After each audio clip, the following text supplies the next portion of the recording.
Muy buenos días, muy buenas tardes, muy buenas noches. Sean bienvenidos a este nuevo episodio de Script Time, donde vamos a continuar aprendiendo un poco más del camino de la programación desde un punto de vista un poco más humano. En este episodio voy a estar hablando sobre un tema que hace tiempo que quería traer, y suena como si fuese algo increíblemente trascendental. No, no es para tanto, la verdad que es más sencilla la cuestión, pero no deja de ser un tema interesante y que puede abrir mucho a debate. Si eso sucede en los comentarios, yo me voy a poner muy feliz. Espero que no se ponga violento si es que llega a moverse algo en los comentarios. Pero bueno, es un tema en particular que me costó traducirlo porque no suena tan claro cuando uno lo traduce. Incluso cuando uno lo mantiene el término en inglés suena como raro. Y de hecho tiene distintos nombres. Puede llamarse flow, the zone o the flow zone. También traduciéndolo al español sería como el flujo, la zona. ¿La zona del flujo? ¿De qué estamos hablando? Honestamente no tiene sentido sin el contexto. Bueno, en este episodio vamos a estar hablando un poquitito de esto y el papel que juegan las interrupciones en nuestra vida diaria como programadores. No vengo a explicar cómo superar los problemas que producen las interrupciones / distracciones. Eso es otro tema que quizás trataré en otro episodio de Script Time. Y antes que nada voy a aprovechar a hacer el disclaimer de este es un podcast de programación, así que voy a hablar de temas relacionados a programación y hago esta aclaración porque cuando se habla del flow, no aplica exclusivamente a la programación, aplica a casi cualquier cosa. Entra en ese campo de la motivación y meditación y esas cosas, y yo no lo voy a enfocar para ese lado para nada. O sea, yo no voy a enseñar cómo entrar en este estado ni nada por el estilo, ni voy a contar sobre todos sus maravillosos beneficios. Sonaría que esto es un sesgo y es para hablar mal de esto. No, o sea, voy a contar sus pros y sus contras, pero no voy a contarlo como la cura milagrosa a absolutamente todos los problemas, como se lo suele presentar normalmente. Como todas las cosas que están relacionadas al mismo tema como la productividad. ¿Está relacionado a productividad? Sí. ¿Me garantiza algo? En lo absoluto. Bueno, sí, hay algunas cosas que puede garantizar y pueden ser dolores de cabeza dependiendo cómo uno lo haga. Pero bueno, fuera de eso, no ofrece ninguna garantía. Quiero comentar un poco al respecto y hago esa aclaración. También está basado fuertemente en mi experiencia personal, como en la experiencia de otras personas con las que he conversado o he leído su opinión al respecto. Así que es subjetivo. ¿Sí? Usted puede opinar algo diferente y ahí es donde yo espero que deje en los comentarios una explicación de su experiencia al respecto. ¿Qué le parece? Si está de acuerdo o si dice, no, la verdad que a mí no me pasa. En caso de que así sea, bueno, también deje detalle de cómo es la cuestión. En ambos casos, en realidad. Pero bueno, hice esta advertencia porque sé que puede venir algún comentario diciendo, no, a mí no me funciona así esto.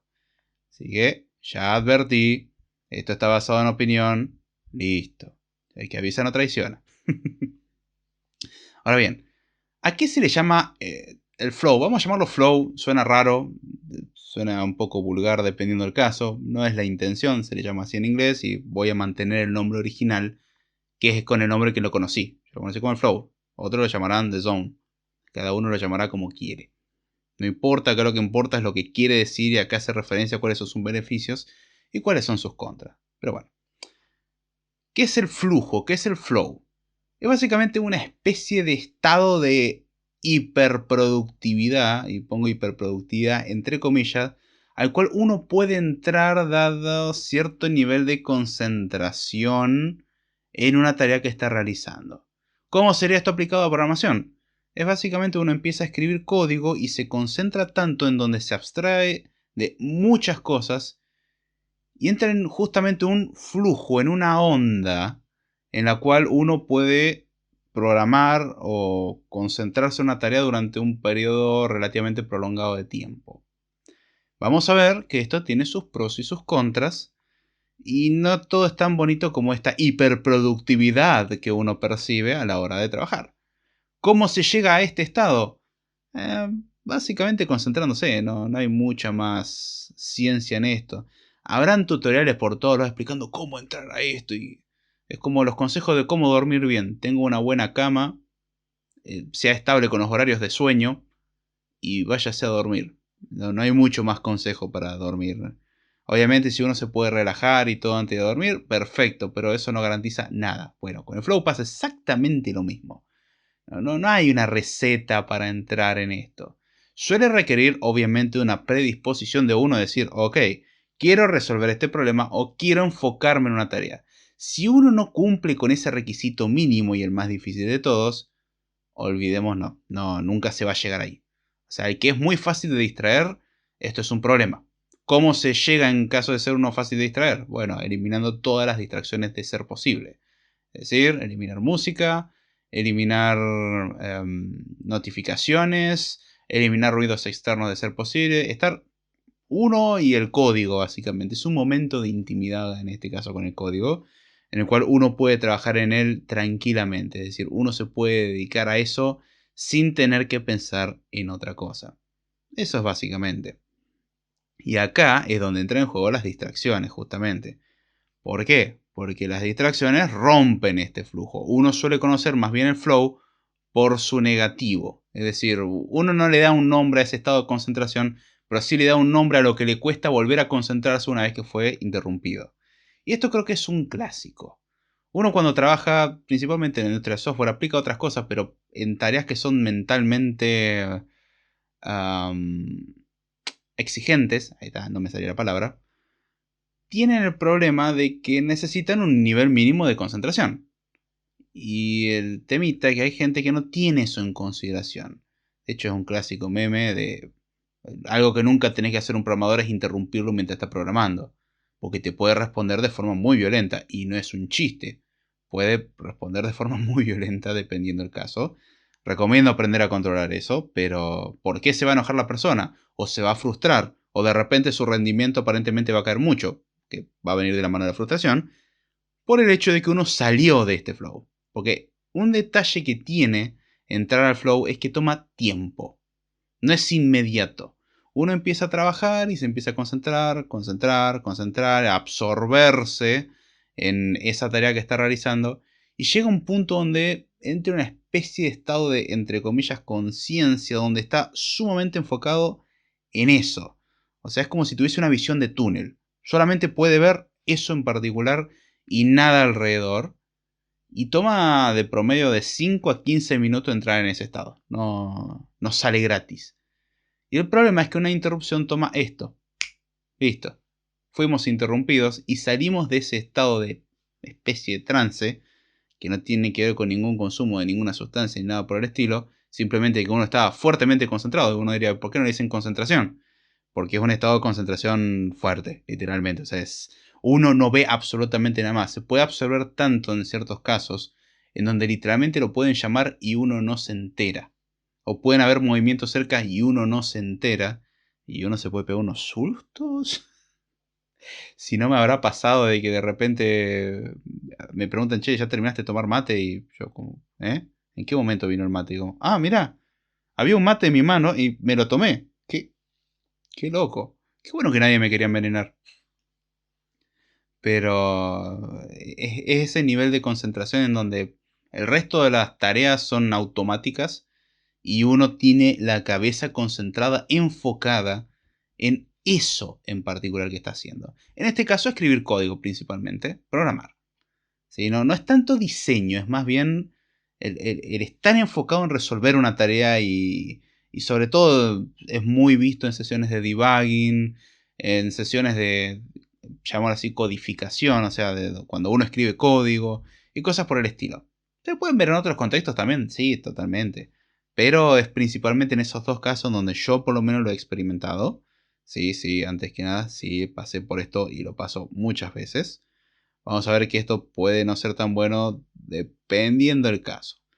Pero bueno, esta sensación de superproductividad, y ya estoy dando una pista, es una sensación más que nada, más o menos. O sea, uno paga un precio por todo. Y vamos a ver que el flow tiene un precio que puede ser alto dependiendo del caso. Pero bueno, uno está súper concentrado, nos tomó de 5 a 15 minutos mínimo para entrar en este estado. No es que uno llega a la oficina, se sienta y ya está en el flow. No es un switch que uno prende. Es algo progresivo. ¿Sí? Si uno lo viera en un gráfico, es una curva ascendente que tendría forma logarítmica, si lo queremos llamar así. Creo que la mejor descripción es una curva logarítmica. Busquen en el gráfico una curva logarítmica para entenderlo. O sea, le toma mucho el arrancar Y bueno, tiene no como característica lo logarítmico, o sea, y no crece tanto. O sea, llega a un punto donde estamos en el punto máximo de concentración y no es que vamos a seguir creciendo infinitamente. Casi digo cuadrático, pero cuadrático es mucho, número uno. Y número dos es que cuadrático implica de que crece, crece, crece y no para nunca. Algo logarítmico llega a un punto donde se estabiliza. Bueno, en el caso del flow va por ese lado, más o menos. O sea, tiene un crecimiento lento, pero cada vez va creciendo más lento. O sea, tiene un crecimiento apenas alcanza rápido. Y a medida que va avanzando va decreciendo rápidamente hasta llegar a un punto de estabilidad. Esa es la característica que va de estabilidad. Siempre va a seguir creciendo, pero es cada vez más lento el crecimiento. En la práctica llegamos a un punto donde podemos decir que es el máximo. Tampoco es que uno lo puede prolongar durante horas y horas y horas y horas. De hecho, eso repetido varias veces es lo que lleva al burnout directamente. Es garantizado, puede generar un desgaste muy grande. Es un precio alto que uno está dispuesto a pagar por eso. Y por eso tiene que ser relativamente controlado. Tiene que haber distracciones de vez en cuando. Pero bueno, uno empieza a trabajar una tarea, se concentra, entra en esta especie de estado de trance y clásico, cuando ya más o menos se va sintiendo cómodo y empieza a sentirse productivo, de repente empieza una call, le mandan un mensaje a uno, algún familiar hace algún ruido, viene el hijo a pedir algo, la esposa, pareja o lo que sea. O sea, sucede algo que interrumpe eso y nos obliga, esto no es muy opcional la verdad, a salir de ese estado. O sea, simplemente uno pierde la concentración en lo que estaba, atiende a lo que, o puede decir, no era para mí. Eso da más bronca todavía, justamente porque, bueno, uno no quería ser interrumpido, íbamos muy bien y de repente algo que no tenía encima nada que ver, interrumpe. De hecho, creo que en el libro Peopleware hace referencia un poco a esto, referido a los teléfonos. O sea, el problema que eran los teléfonos al interrumpir uno en su estado de concentración. Hoy en día, hablando de teléfono como los medio al estilo Rotary Phone, los teléfonos viejitos, los teléfonos a disco, bueno, algo a ese estilo. También aplica a los más digitales, pero bueno, hoy en día ya no es común, hoy en día tenemos smartphones y otros medios de comunicación que, bueno, cumplen el mismo rol de distraernos y con más facilidad diría yo. Lo que se marcaba el teléfono es que el tono era irritante. En cambio, en un smartphone uno puede poner que vibre y ya está. Y desactivar ciertas notificaciones. O sea, tenemos un nivel de control mucho más interesante a lo que se tenía antes, pero puede ser igual de distractor. Entonces, uno entra en este estado, uno es interrumpido, atiende ese asunto y después tiene que volver a donde se había quedado. ¿Y cuál es el problema? El problema es que uno no puede volver a ese estado inmediatamente. Toma nuevamente un tiempo en concentrarse y lo peor que hay veces que uno está cerca de dar a la solución y uno se pierde. Y acá es donde está una de las claves del flujo. Durante el proceso del flujo uno va armando un mapa mental. El mapa puede tener forma de grafo, puede tener forma de imagen, puede tener forma de una historia, puede tener formato que uno vea. En mi caso, tener grafos o cosas por el estilo me ha simplificado mucho la vida. Ya lo he comentado muchas veces. A mí, graficar, valga la redundancia, grafos, es una de las formas más sencillas que tengo para expresar información. Tengo nodos unidos por vértices y listo. Eh, Queda sumamente... No, que hay vértices, los nodos son los vértices. Por aristas. Y listo. O sea, están conectados, dada alguna relación entre ellos y para mí es una forma clarísima de representar información. De hecho, lo que suelo representar suelen ser grafos o árboles, que son una especie particular de grafo. Recomiendo escuchar los episodios relacionados al respecto. Es la forma en la que yo encuentro de plasmar la información de forma tal de que para mí es clara y puedo sacar conclusiones en base a ello.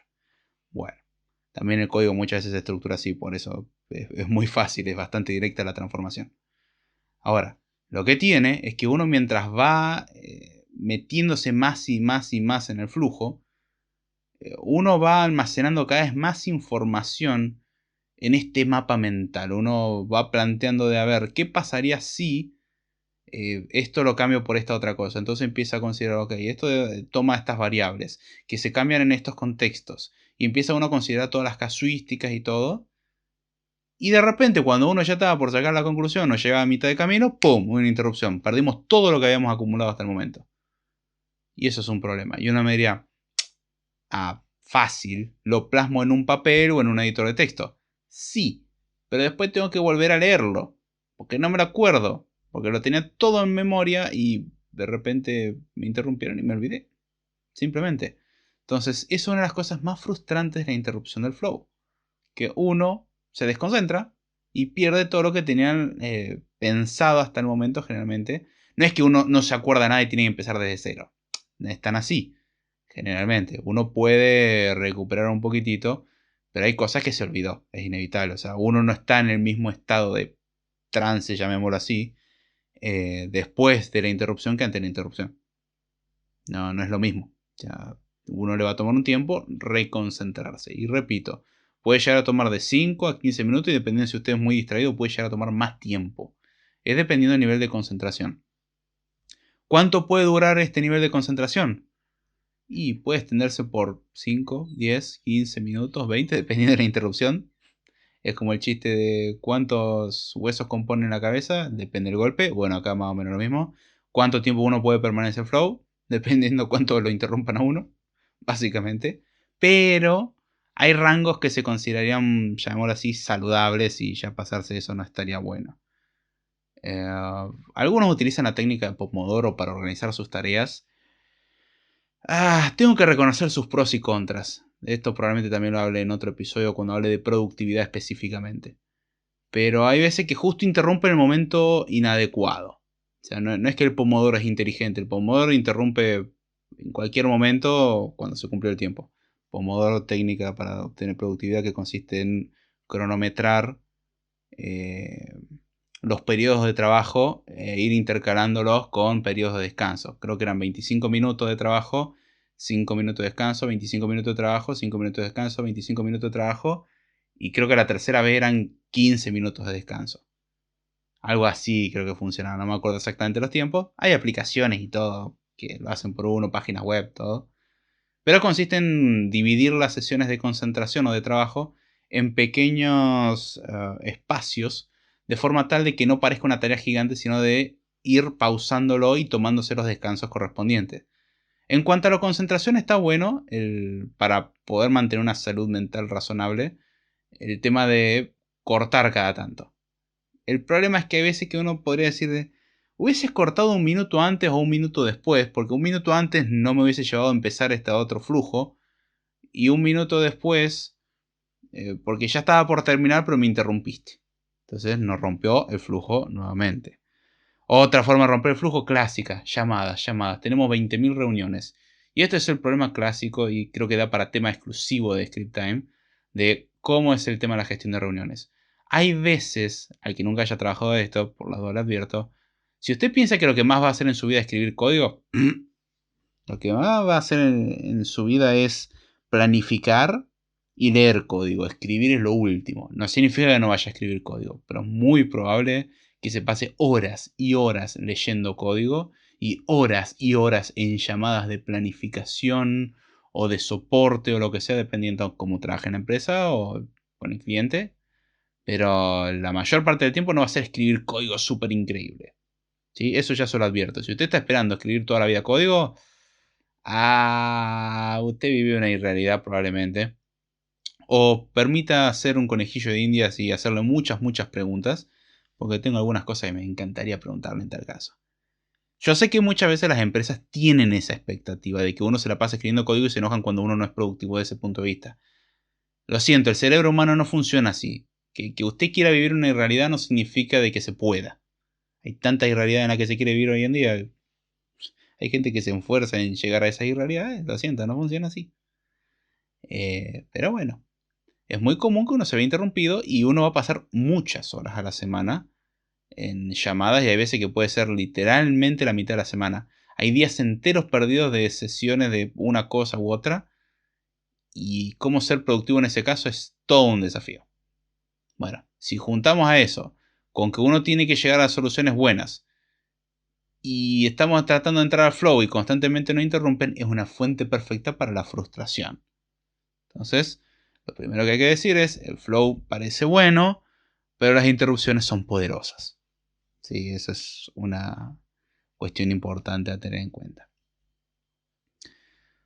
Bueno, sin mencionar de los hechos de que uno lo puede interrumpir en su casa. Si uno está haciendo home office, su esposa, su pareja, su hijo, su primo, su amigo, un repartidor, lo que sea, pueden interrumpir en cualquier momento.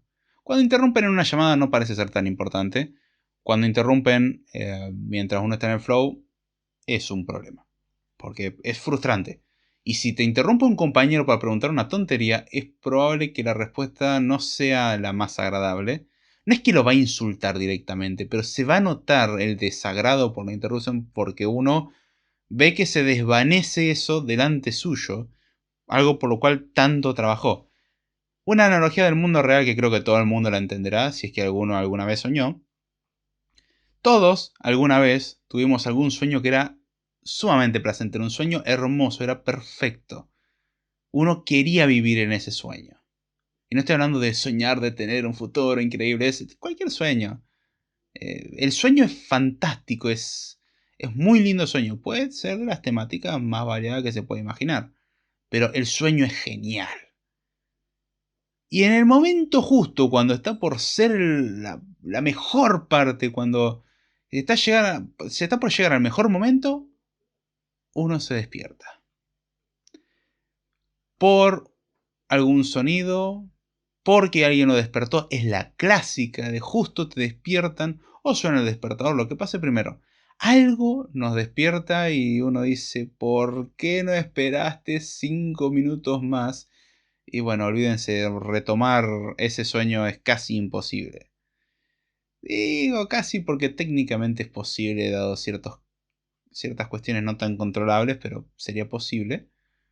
No intente, o bueno, sí, primero tiene que tener esos sueños increíbles y después intenta reanudarlos después de la interrupción. Pero esa frustración, ese desgano que agarra en ese momento por, ay, no puedo creer, el sueño era maravilloso, era lo más lindo que había visto en mucho tiempo y, wow, se explotó la burbuja. Bueno, esa sensación de bajón que le da a uno es muy parecida a la que uno experimenta cuando lo sacan del flow. No, quizás no tan desilusionante. También pasa con ese sueño que uno después se lo pone a recapacitar y decir, hey, capaz que el sueño no estaba tan bueno. Pero en el momento pareció una buena idea. Pero volviendo al flow.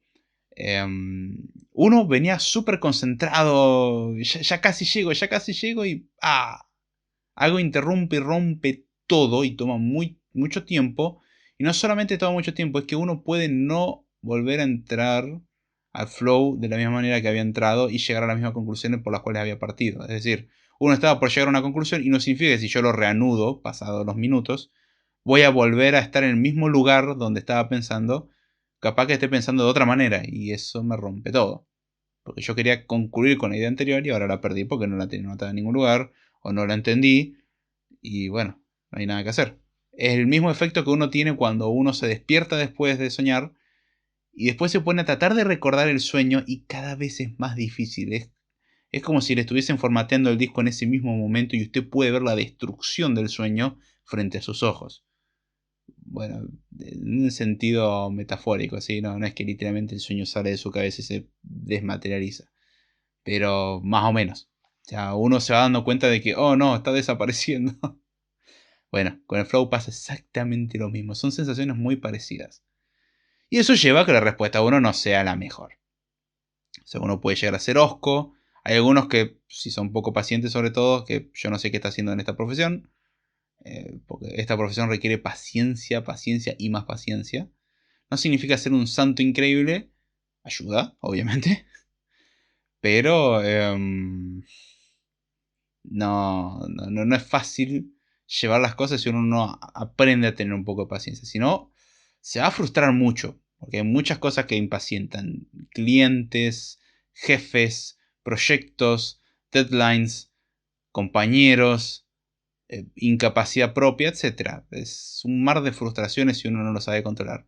Llega un momento en que uno puede pasarlo bastante bien, honestamente. Pero requiere un poquitito de paciencia y que las cosas toman su tiempo. Entonces, el flow parece ser algo muy bueno y uno justamente la característica que tiene es que se concentra tanto que se abstrae, se absorbe en lo que está haciendo y se olvida de todo lo demás. Esa es la característica principal. Como dije al principio, eso es estar en el flow. Estar en un túnel donde está uno con el problema y nadie más.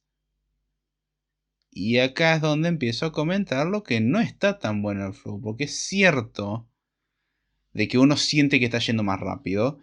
Es cierto que uno tiene la sensación de ser hiperproductivo. Es cierto que uno siente de que es infalible. Nadie me puede detener. Bueno, salvo las interrupciones. Pero nadie puede parar las conclusiones a las que estoy llegando porque van a ser la mejor solución. Esas sensaciones son verdad. ¿Cuál es el problema? Es que paradójicamente no es más productivo. No es infalible. O sea, no es tan productivo como parece. No es tan infalible como uno puede pensar. No es tan perfecto como uno puede imaginarse. Como todo en la vida, y como dije anteriormente en el episodio, en todo hay trade-offs. O sea, en todo hay tirada floja o en todo hay beneficios y desventajas. Y todo tiene un precio. Sobre todo esa es la regla de oro en esto. Todo tiene un precio. Y el flow tiene un precio y que puede ser muy alto. La sensación es increíble, esa no la voy a negar. Pero lo que uno está haciendo es intercambiar velocidad. La velocidad es real, no es que uno va a ser más lento, uno es más rápido. Pero vamos a sacrificar un montón de capacidades de pensamiento, de razonamiento. O sea, algunos razonamientos no los vamos a tener directamente por estar tan enfrascados en resolver eso que nos vamos a olvidar de otras cosas. De hecho, justamente, uno va a ser más rápido porque uno va a escribir más código. Totalmente. Hasta ahí, perfecto. Si uno está haciendo TDD o Test Driven Development, uno va a hacer ciclos de Red Green Refactor sumamente rápido. O sea, va a ser un ciclo, otro ciclo, otro ciclo, otro ciclo y así. Uno va a repetir esos bucles constantemente y a una velocidad bastante interesante. O sea, en cuanto a la velocidad nadie lo niega, va a ser más rápido. Problema, recordemos, toma tiempo llegar a ese estado. Y el otro problema, como dije, es que es una sensación más que nada. Es un estado de lucha, es un estado como si uno estuviese compitiendo literalmente. Uno está compitiendo por resolver ese problema. O sea, es el estado de lucha o huida, básicamente, pero inducido en base a la resolución de un problema de... Tengo que resolver esto, es básicamente como si hubiese un cronómetro que estuviese en contra de nosotros. Quizás el cronómetro es literalmente la interrupción que va a venir. Es más bien un timer, no un cronómetro. Y eventualmente eso va a llegar a cero. Y cuando llega a cero perdimos. Entonces tenemos un tiempo limitado y tenemos que aprovecharlo y hacer todo lo posible. Es un shock de adrenalina que uno tiene por un momento. Y no es que uno entre en una situación que lo asusta y lo lleva a hacer eso. Es lentamente uno va entrando en ese estado en base a la concentración.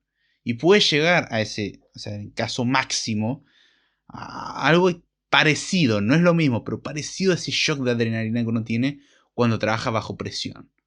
Y es una presión que muchas veces uno se autoimpone.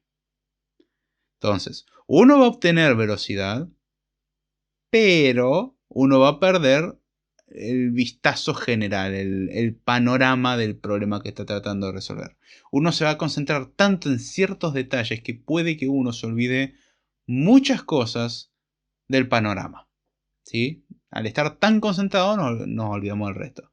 Creo que alguno habrá visto y si no les recomiendo buscar esos programas donde muestran ilusiones ópticas y cosas por el estilo, de cómo en una escena hay varias personas y las personas se van cambiando de ropa, cambian los colores de fondo, en la misma escena mientras se está rodando, no es que hacen cortes, es literalmente se está rodando en vivo, pero uno al ver lo que van mostrando las cámaras, uno está tan concentrado que uno ignora hasta un conejo rosa caminando en el fondo.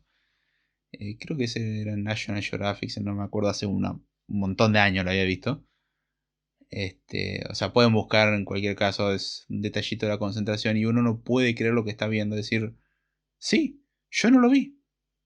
Y hay tantas ilusiones por el estilo que hay dando vuelta.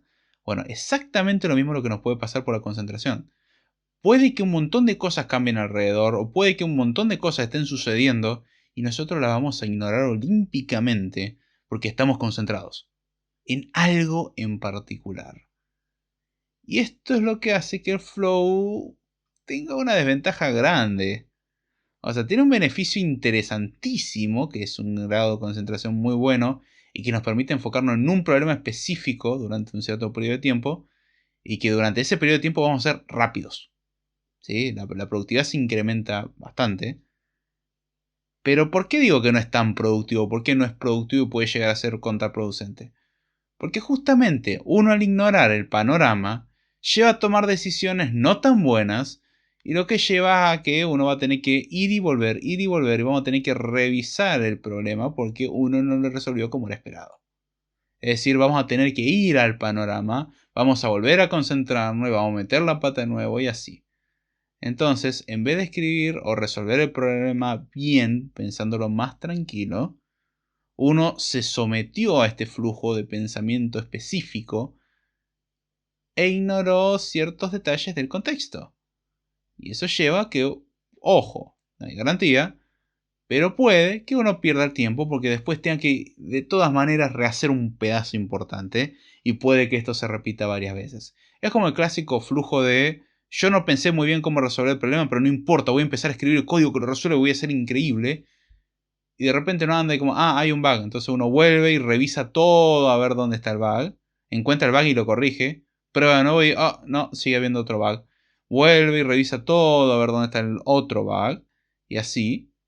Y así es cuando uno dice, hey, o sea, estuve un día implementándolo y 2 días debugueando y corrigiendo errores. Uno diría, bueno, pero me tomó un día desarrollarlo. No, mentira, tomó 3 días, no un día. Y si uno lo hubiese pensado mejor, puede que haya tomado 2 días. Si uno se hubiese tomado las cosas con más calma. Acá es donde el flow muestra su debilidad. Muchos lo ven como la ventaja y hasta lo recomiendan para ser hiperproductivo. En cuanto a sensaciones, no se lo voy a negar. O sea, las sensaciones de que uno tiene el poder. Pero en cuanto al resultado final, puede que se van a perder tiempo. ¿Está mal hacerlo? Vamos a ver que no. O sea, tiene sus casos y hay que tomarlo en consideración con cuidado. No es del todo voluntario entrar en el flow. O sea, puede pasar en una sesión de debugging y uno se empieza a concentrar y sin querer entró. O sea, no es un switch que uno controla, pasa. Es algo que pasa dadas las condiciones adecuadas. Hay gente que tiene más facilidad de otra. Si uno es distraído, le va a costar mucho. Si uno es tendiente a concentrarse o puede concentrarse en una tarea en particular, es mucho más fácil. Es muchísimo más fácil entrar en esto. Pero bueno, tiene esta desventaja de que uno puede perder el tiempo en base a no tomar las mejores decisiones porque uno se enfoca tanto que ignora el contexto. Iba a dar una analogía, pero la analogía iba a sonar muy feo. Y hoy en día sería probablemente de alguna forma baneable. Y dije, mejor no. Vamos a dejarlo así. Uno se enfoca tanto mirando a algo que está... Es como, a ver, esta voy a modificarlo un poco. Uno puede observar algo a la distancia, buscando con unos binoculares, y va a ser increíble lo que va a ver a la distancia, cuando puede que lo que está buscando está literalmente al lado. También conocido como uno está tan concentrado buscando los lentes que no se da cuenta que los tiene puestos. O los tiene arriba de la cabeza. Y los busca y los busca y los busca porque está enfocando las cosas mal. Está perdiendo un montón de tiempo hasta que dice, quizás podría estar en mi cuerpo. Y se toca la cabeza y dice, las tengo arriba de la cabeza. O lo mismo cuando uno se pone a buscar el reloj y ya tiene el reloj puesto. O se pone a buscar el celular y tiene el celular en el bolsillo. No me digan que no les pasó. Si me dicen que no les pasó, yo tengo que decir o tienen 3 años o me están mintiendo. En algún que otro momento le habrá agarrado un momento de distracción tal. Y uno está muy concentrado pensando en dónde lo dejé. Cuando siempre estuvo con usted. Es común. Entonces, el flow tiene el gran beneficio de que nos da velocidad, pero a cambio sacrificamos cierta capacidad mental. Es muy curioso porque cuando uno está en el flow, uno es como que overcloquea O sea, hace un overclocking. Es decir, potencia el cerebro.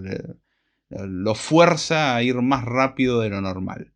Para resolver eso en particular. Eso es verdad. O sea, para resolver eso específico, uno va a concentrarse más y va a aplicar todo su poder de cómputo a eso. Todo su poder de pensamiento a eso. Y uno va a ignorar todo lo que haya alrededor. Hay veces que lo que hay alrededor no es tan importante y no va a implicar algo negativo, pero muchas otras veces sí. Ahora, el problema que yo le veo por lo menos al flow, o sea, es complicado. Es beneficio y desventaja a la vez. Es que uno cuando entra en el flow va armando un mapa mental, o sea, uno va construyendo y tratando de diagramar qué es lo que está pasando y a lo que quiere uno llegar. Ejemplo, una sesión de debugging.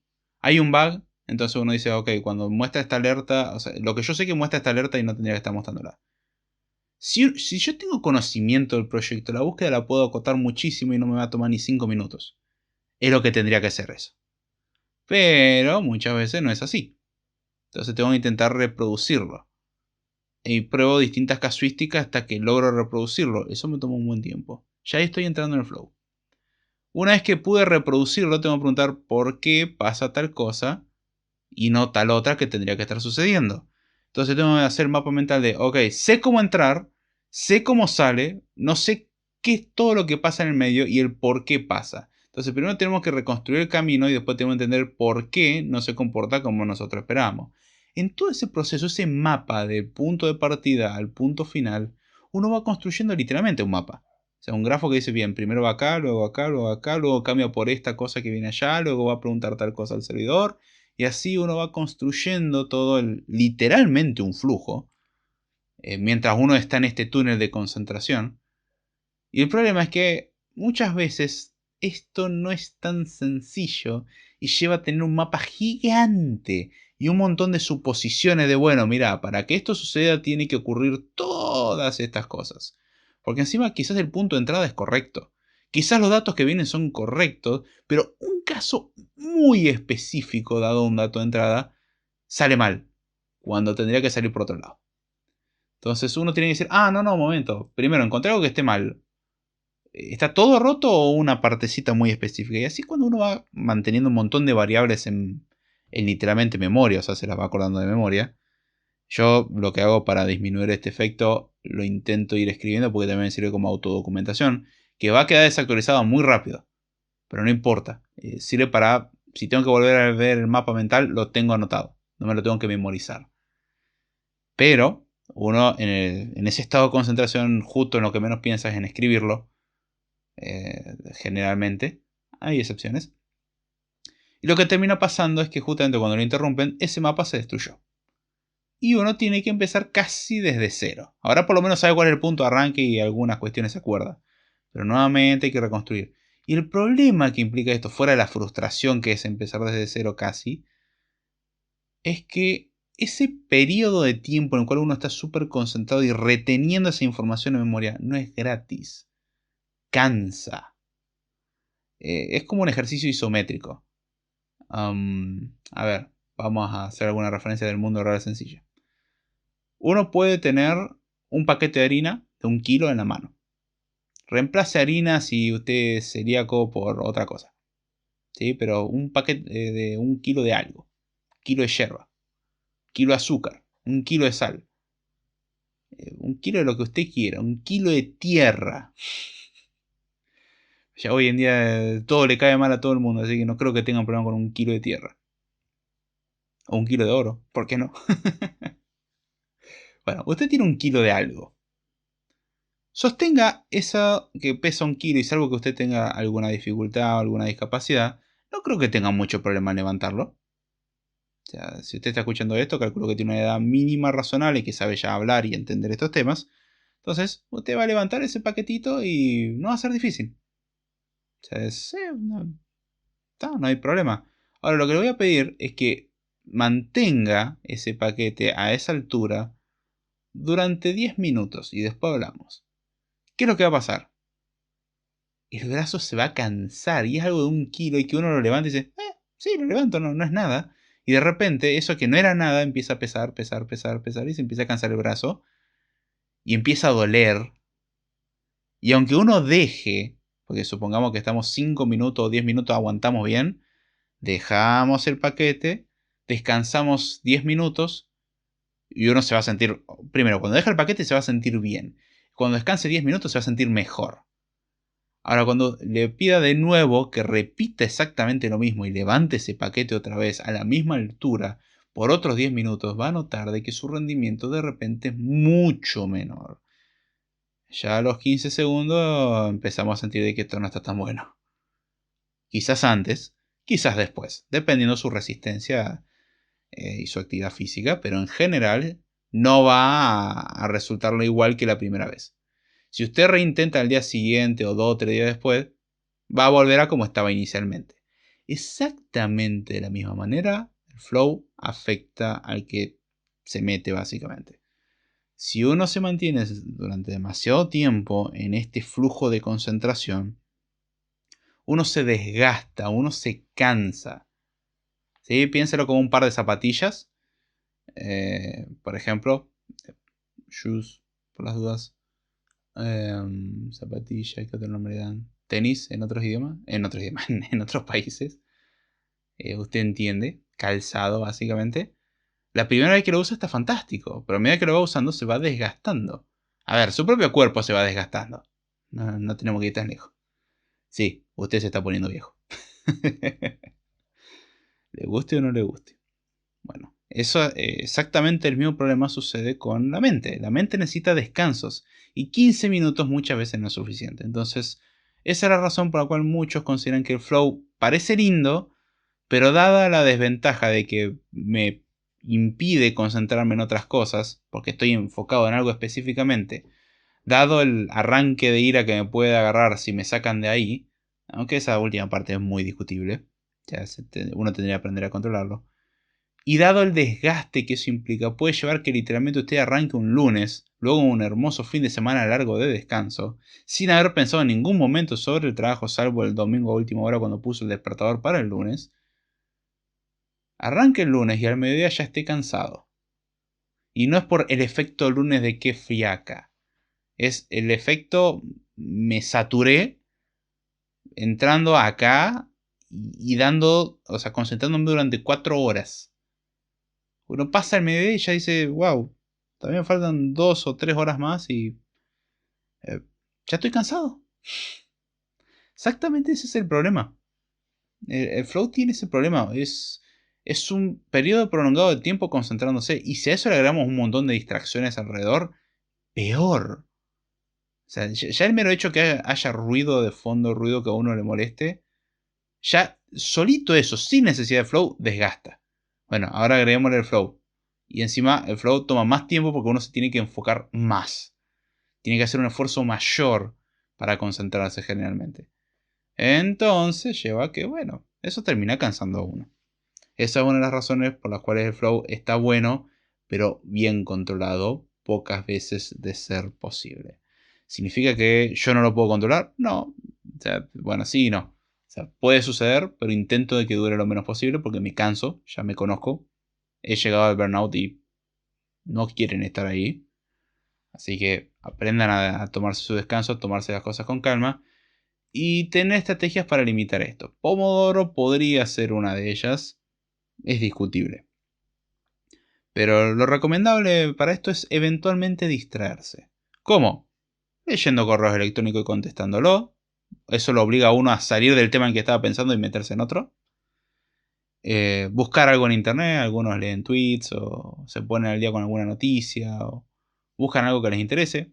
No tiene que ser por una gran cantidad de tiempo, por unos 10-15 minutitos cada tanto. No está mal. Aquellos jefes que quieren que trabaje uno 8 horas ininterrumpidas, lo siento.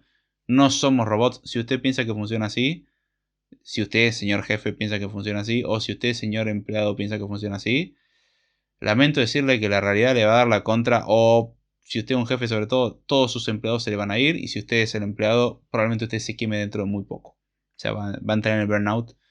Y agreguémosle que todos tenemos problemas personales. O sea, fuera del trabajo tenemos una vida y conocidos Y eso lleva a gente que es sumamente hosca. Y hay gente que literalmente no tiene tolerancia a nada. A nada. Nada que les dé la contra, no lo toleran. Eso tristemente es uno de los males que existen en el sector. Hay un nivel de soberbia muchas veces bastante elevado. Y eso es un problema. Ojo, no voy a decir que yo soy inmune a eso.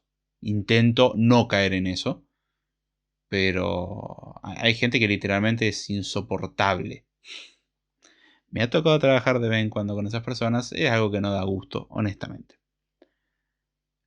Si usted está cerca de la hora del almuerzo, aproveche, vaya a almorzar. Es un buen momento. Vaya con sus compañeros, vayan a comer. O vaya solo, lo que sea. Camine un poco. Distráigase, básicamente. Otra forma en la cual uno no pierde productividad porque uno va a seguir trabajando es hacer pair programming si tienen la oportunidad. O sea, si es una dinámica habitual o tienen forma de implementarla oficial o extraoficialmente, porque hay veces que uno no muy oficialmente lo hace. Como, bueno, me das una mano con una cosita y se ponen a discutir al respecto o trabajan en conjunto para resolver un problema oficialmente, como sea. Estaría lindo que sea oficialmente, o sea, que no haya problema. Si usted en su trabajo puede hacer pair programming y no lo intentan colgar, eso es bueno. O sea, es una muy buena señal de que el lugar es serio. Si consideran que eso es una pérdida de tiempo porque podrían, en vez de tener dos personas pensando en dos problemas diferentes, tengo a dos personas pensando en un problema, es una pérdida. Bien, para mí es como la alerta roja gigante diciendo, este lugar no entiende nada. No es tampoco para que me traten como un rey. No es la intención. Pero hay algo que no entienden de cómo funciona la mente humana. Entonces, es bueno hacer pair programming, o sea, trabajar con otra persona. ¿Por qué? Porque cuando uno hace pair programming, es inevitable prácticamente que uno tenga que hablar. Y justamente algo que sucede en el flow es que uno no habla salvo algún balbuceo o susurro de lo que está pensando. Como, bueno, acá me llevo 5 y esto se va para acá y luego o sea, uno está literalmente haciendo un dump de lo que está haciendo en ese momento en su cabeza. O sea, balbucea lo que está pensando. Pero nada más. O sea, uno no tiene la intención de comunicárselo a nadie más. A mí me pasa. O sea, dice que verbalizo un poco lo que estoy pensando. No siempre, obviamente, pero hay veces que me ayuda. Pero bueno, cuando uno hace pair programming, eso es muy difícil. ¿Por qué? Porque uno sí o sí se tiene que comunicar con el otro. Entonces, eso lo saca constantemente del flujo. Es imposible entrar en el flujo porque uno no está concentrado en algo, sino que tiene que también pensar en responder a la otra persona. ¿Significa que si yo hago eso último de distraerme, no voy a tener un burnout? En absoluto, yo nunca dije eso. Yo solamente le digo que si usted entra en el flow constantemente, intenta mantenerse, o sea, que su estado natural sea el flow, ahí sí le garantizo el burnout de su vida. No, no es bueno eso. Y es muy fácil. Lo peor que cuando uno empieza a agarrar la mano, no cuesta tanto entrar en ese estado. A veces que toman 5 o 10 minutos y sin darse cuenta entró. No está mal, de hecho. Pero hay que acordarse de las desventajas que tiene. Si uno detecta que ya pasó suficiente tiempo, como momento de cortar, porque esto puede terminar mal. Entonces, bueno. ¿Cuándo es bueno hacer el flow? Se preguntarán. Esa es una buena pregunta. Yo de hecho cada tanto, como un poco de autodesafío y ejercicio de práctica, me someto a alguna sesión de trabajo bajo presión innecesario. O sea, es como un... No un overclock, ¿cómo se llama esto? Un benchmark, básicamente. Que uno... O una prueba de estrés, ahí está, me gusta más. Es una prueba de estrés. Me voy a someter a esta situación más exigente de lo habitual o con una restricción que oficialmente nadie la puso, yo voluntariamente. Hay veces que no sucede eso y que el trabajo bajo presión viene de solito, yo no tengo que hacer nada. Justo viene fecha de entrega y todo, y bueno, es mucho más fácil en esas condiciones entrar en ese estado. Cuando uno trabaja bajo presión, ocurre una de dos cosas generalmente. O entra en pánico, o entra en el flow. Si entra en pánico, estamos perdidos. Si entra en el flow, puede que algo bueno resulte ahí. Pero hay veces que yo mismo me someto a esa situación a propósito, luego de haber tenido algunas sesiones en las que he diseñado todo. O sea, lo he pensado y simplemente la sesión del flow no es para intentar pensar cómo resolver el problema, sino para implementarlo. O sea, es una prueba de estrés de escribir código más que nada, a ver qué tan rápido puedo hacer o qué forma óptima voy encontrando. Y he encontrado optimizaciones en el proceso de escritura de código, de testeo y etcétera, en ese estado. Además es divertido. Es como puedo demostrar de lo que soy capaz, aunque nadie más me esté evaluando. Es simplemente como una especie de autoevaluación. Hay veces que lo hago por algún proyecto, cuando estoy aprendiendo alguna tecnología, me someto a esa condición. Me pasó cuando aprendí algunas cosas de Jetpack Compose o cuando quería practicar algunas cosas de React Native. Literalmente hacía eso. O sea, como era un proyecto personal, algo chiquitito y no iba a tener gran uso, en ese caso sí incluía cuestiones de diseño, porque lo que quería poner a prueba era la capacidad de usar esa tecnología. No la mejor manera, pero una lo suficientemente buena. Y de hecho, durante todo ese proceso me llevó a, literalmente, iteración tras iteración de cosas que iba creando de la misma aplicación, darme cuenta de mejores maneras de lograr lo anterior. Luego tomaba un montón de tiempo aplicarlo, o sea, la versión final a todo lo anterior, porque tenía como pantalla 1, pantalla 2, 3, 4, 5, 6, y ya para la pantalla 7 había encontrado una forma más o menos óptima de hacerlo, o sea, la mejor hasta el momento.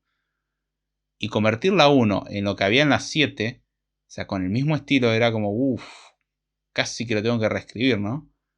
Porque no encontraba una forma trivial de hacerlo. Originalmente resolví el problema de una forma y cuando terminé de hacer el proyecto resolví el problema de otra.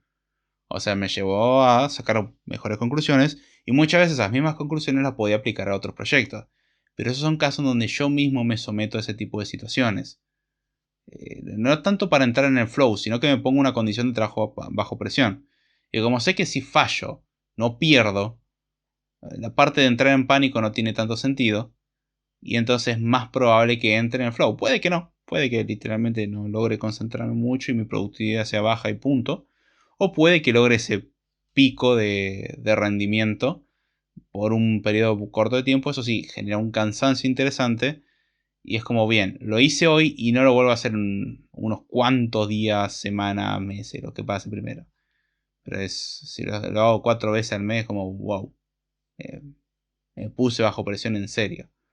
Sirve también para tareas que son mecánicas. Como, uy, me voy a ver qué tan rápido lo puedo hacer esto, que es una cosa súper mecánica. Ya cada uno verá si vale la pena. En esos casos está bueno, o sea, casos de práctica o casos de pruebas de estrés personales, no está mal. Pero para cualquier otra cosa intentaría encontrar una solución más razonable, dividirlo en partes, razonarlo, no ir directo a, como dijéramos en Argentina, ir directo a los bifes. O sea, no ir directamente a escribir el código, sino detener, pensar un borrador, o escribir una, como dijeron en el análisis de Clean Code que estamos haciendo. No pensemos en la mejor solución ya. Pensemos en una solución lo suficientemente buena. O sea, una solución que resuelva el problema. Luego una solución mejor. Una lo suficientemente buena y luego tratemos de optimizarla. O sea, no intentemos escribir algo perfecto a la primera. Aplica lo mismo a literatura. Este era un consejo que se daba en literatura para escribir. Escriban el primer borrador y escriban. No piensen en detalles, no, esto quizás no coincide tanto con esto otro, o acá tendría que utilizar este recurso literario, bueno, más bien recurso gramatical. Uno escribe la historia, o sea, va a ser horrible, redundante, puede que tenga errores de ortografía, errores de comas, lo que sea. Va a tener un montón de problemas. Después uno revisa el primer borrador y lo pasa a un segundo borrador. El criterio que tiene una persona que he visto hace unos cuantos años atrás, que era para escribir guiones para YouTube, cosa que nunca hice, o sea, guión en serio nunca hice, le daba 3 revisiones. O sea, nótese de que lo primero que escribía no era lo que se leía, pasaba por 3 revisiones. O sea, la versión 1, la versión 2 y la versión 3. Esa última es la que recién era usado, como mínimo. Podía pasar por más revisiones, pero por lo menos 3 revisiones. Era una disciplina de esta persona, básicamente. Bueno, lo mismo sucede con esto. O sea, la primera no les va a salir bien, no se preocupen por eso. Una práctica que se da es escribir todo el código, por ejemplo, en un solo archivo, un archivo gigante. Hay lenguajes que lo permiten. Ejemplo, Swift, Kotlin, etc. Java no permite tanto eso. Permite, pero ciertas restricciones. Pero escribir toda la implementación de algo en un solo archivo. No toda una aplicación, pero toda una funcionalidad en un solo archivo. Y después dividirlo en partes. Ir destripándolo y separando por responsabilidades, inyectando lo que hay que inyectar y todo. Cuestión de que después sea testeable, por ejemplo. Y quede mucho más claro las responsabilidades, etc. O darse cuenta que no, por acá no es. Entonces, dividan las tareas en partes. Trabajen de una forma más tranquila. ¿Está bueno el flow? De vez en cuando sí. Pero no intenten llegar como a esa especie de estado concentración para tener rendimiento. No es como... a ver, como... Bueno, hay 20.000 analogías en caricaturas, etcétera, de entrar en ese estado de super fuerza, básicamente, donde uno genera esa situación en la que uno accede a ese poder temporalmente para lograr cosas increíbles que normalmente no lo podría hacer. Una especie de overclocking, básicamente. No aspiren a eso. ¿Está mal usarlo per se? No. Pero puede terminar muy mal si no lo saben usar bien. Entonces, como es peligroso usarlos a la ligera, lo ideal es no lo usen como su recurso. Es una herramienta más que existe y no intenten invocarlo ustedes mismos. Hay muchos cursos, sobre todo de productividad, que intentan decir, no, vos tenés que llegar al flow, motivarte, mejorar tus capacidades, pensar en ello, olvidarte de lo negativo y todo eso para llegar a ese estado de productividad del flow. Sí, uno va a ser productivo por un corto periodo de tiempo y si uno mira, no, yo lo quiero seguir haciendo, no hay problema, cada vez va a ser menos productivo porque se va a cansar cada vez más rápido. Repito, la analogía de la actividad física. Intente hacer ejercicios más fuertes a los cuales usted está acostumbrado y al principio va a funcionar. Intente repetirlos al ratito y va a notar que rinde menos. Inténtelo al ratito y va a rendir menos. Es como usted no hace lagartijas nunca. Intente hacer 25 lagartijas. Asumamos que uno no hace actividad física, ¿no? Yo si intento hacer 25 lagartijas me muero. Bien. Hago 25 lagartijas. Perfecto. Me duelen los brazos como nunca. Espero una hora. Vuelvo a intentar hacer 25 lagartijas. Y noto de que cuando yo ya llegaba al punto de decir no aguanto más. Ahora a mitad de camino ya no aguanto más. Y si intento repetir lo mismo una hora después. Ya casi que de arranque no aguanto más. Justamente es lo mismo. Si usted cree que es súper poderoso porque es joven y qué sé yo. Bien por usted. Espero que el burnout no le pegue tan duro. No suele ser tan controlable. Así que mi consejo es tampoco se abuse. Está bueno, yo en particular lo aplico para sesiones de práctica de algo o cuando quiero hacer alguna prueba de estrés una vez cada X tiempo. Y X tiempo es mayor a una semana definitivamente. Porque no es sostenible. Entonces bueno, era básicamente comentar sobre esto que era el flow. Que ahora le pueden dar un nombre, básicamente ese estado de concentración. Cómo las interrupciones pueden jugar en contra. ¿Eso significa que no tengo que aspirar a no tener tantas distracciones? No, está bueno no tener tantas distracciones. Eso es otro tema a tratar, de hecho. Sí, bueno, yo creo que con esto estamos bien por hoy. Espero que les haya gustado, que lo hayan entendido. Si alguno tuvo alguna experiencia relacionada a esto, ya sea acorde a lo que dije o discrepe conmigo, por favor déjenlo en los comentarios. Es muy interesante discutir al respecto. Es un tema, como ya le dije, bastante subjetivo. Y cada uno puede haber tenido distintas experiencias. Así que son más que bienvenidos. Los medios de contacto, ya saben, están en la descripción. Los medios para contribuir, los clásicos. Compartir, darle me gusta, comentarle sobre el podcast a otras personas. Ayudar a crecer la comunidad. Existe un grupo de Telegram si quieren entrar. No es tan movido, pero de vez en cuando se escribe algo, así que... Y ahí de paso notifico cuando hay episodios en vivo, generalmente. Intento hacerlo. Y bueno, creo que eso sería todo. Así que bueno, ya sin mucho más, con esto me despido. Espero que les haya gustado y será hasta la próxima.